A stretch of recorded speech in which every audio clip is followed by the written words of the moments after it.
ధర్మం ఉంటే దాన్ని ఆమోదించాలి. ఇది నాకు హిందూ ధర్మం నేర్పుతుంది.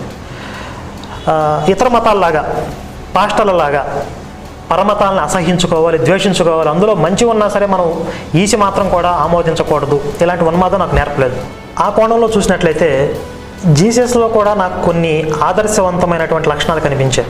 తాను నివసిస్తున్నటువంటి సమాజంలో మత సాంప్రదాయాల పేరుతో, మత ఛాందసవాదంతో, కొన్ని మూఢనమ్మకాలు, దురాచారాలకి కొంతమంది అమాయకులు బలైపోతున్నప్పుడు ఆ మూఢనమ్మకాల జోలికి వెళితే ప్రాణాలకి ప్రమాదం అని తెలిసి కూడా ఒక మంచి సమాజ నిర్మాణం కోసం తన ప్రాణాలకి తెగించి ఆ మత ఛాందసవాదుల్ని ఎదిరించాడు.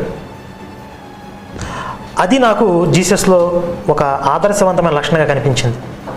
అయితే మీరు ఇక్కడ ఒక విషయాన్ని గమనించాలి, ఆయన ఎదిరించింది బైబిల్ దేవుడు, బైబిల్ దేవుడి ధర్మశాస్త్రాన్ని, ఇది నోట్ చేసుకోవాలి. కనుక చెడుని ఎదిరించడానికి మనం కొంత నష్టపోయినా సరే